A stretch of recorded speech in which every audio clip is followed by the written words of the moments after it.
వైకుంఠ ఏకాదశి అంటే హిందువులకి ఒక చాలా పవిత్రమైన రోజు.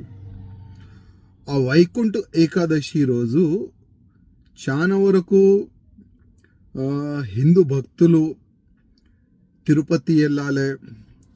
ఆ వైకుంఠ ఏకాదశి రోజు ఆ దేవుడిది వెంకటేశ్వర స్వామి దర్శనం చేసుకోవాలని చాలా మంది అనుకుంటారు. ప్రతి సంవత్సరము చాలా వైభవంగా కార్యక్రమం జరుగుతుంది. దర్శనం కూడా లాక్స్ ఆఫ్ భక్తులు దర్శనం చేసుకుంటారు.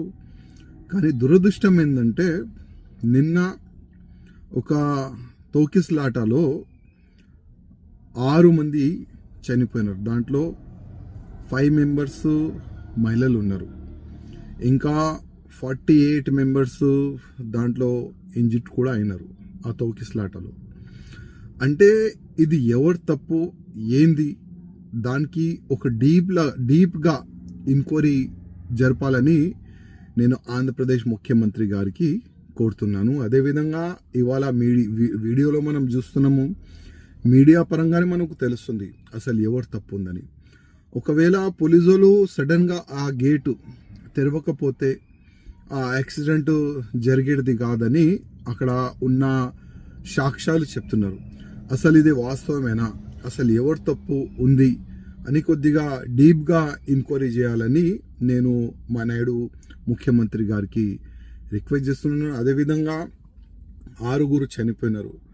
వాళ్ళకి ఫైనాన్షియల్గా టీటీడీ చైర్మన్ గారు అదేవిధంగా ముఖ్యమంత్రి గారు వాళ్ళకి ఒక 10 lakhs రూపీస్ కానీ వాళ్ళ ఫ్యామిలీ మెంబర్స్కి ఫైనాన్షియల్గా సపోర్ట్ చేయాలని నేను రిక్వెస్ట్ చేస్తున్నాను. అదేవిధంగా చాలామంది ఇంజ్యూర్డ్ అయినారు కదా, వాళ్ళు కూడా ఫైనాన్షియల్గా సపోర్ట్ చేయాలని నేను ముఖ్యమంత్రి గారికి రిక్వెస్ట్ చేస్తున్నాను. అదేవిధంగా ముందు ఇట్లాంటి యాక్సిడెంట్ జరగకూడదు, దానిపైన కూడా ఒక మంచిగా ప్లానింగ్ చేయాలి.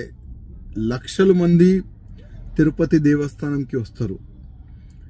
ఇవాళ ఈ ఒక్క యాక్సిడెంట్ వల్ల ముందు అట్లాంటి యాక్సిడెంట్ జరగకూడదు, దానికి ఇప్పటి నుంచే కొద్దిగా ప్లాన్ చేస్తే బాగుంటుందని నేను వ్యక్తిగతంగా మా ముఖ్యమంత్రి గారికి రిక్వెస్ట్ చేస్తున్నాను.